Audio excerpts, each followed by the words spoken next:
శాసనసభ నియోజకవర్గ ప్రజానికానికి ముందుగా నేను వాళ్ళందరినీ కలిసి ఆ నియోజకవర్గ వ్యాప్తిగా ప్రతి గ్రామాన్ని టచ్ చేస్తూ పాదయాత్ర చేసి వారందరి సమస్యలు కూడా తెలుసుకొని వారందరి ఆశీస్సులతో మీ అందరూ ఇచ్చేటువంటి బలంతో రాష్ట్ర ప్రజల కోసం ప్రతిపక్ష నాయకుడిగా నేను నిలబడాలని కొట్లాడాలని నేను పాదయాత్రకు వెళ్తా ఉన్నాను. మీరందరూ ఆశీర్వదించండి అని చెప్పి ఆనాడు నేను ఈ మధ్య శాసనసభ నియోజకవర్గంలో పాదయాత్ర చేస్తూ ఈ గంధశ్రీ గ్రామాల్లో మధ్యలో వచ్చి నడుచుకుంటూ వెళ్ళాం.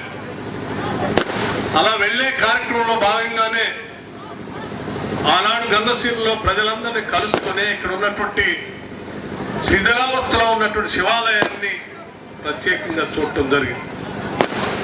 ఆ శివాలయాన్ని చూస్తున్న క్రమంలో అక్కడ ఉన్నటువంటి ప్రజలు, పెద్ద మనుషులు, రవీందర్ రెడ్డి గారు కానీ మిగతా పెద్దలు కానీ అందరూ కలిసి ఇది ఏనాటి నుంచో మా గ్రామంలో శిథిలావస్థలో ఉంది, దీనికి కావాల్సినటువంటి పునర్నిర్మాణానికి కావాల్సిన సహాయ సహకారాలు అందించాలని వారు కోరినప్పుడు నేను ఆ శివాలయం అంతా తిరిగి దాని ప్రాశస్త్యం గురించి తెలుసుకున్నాను.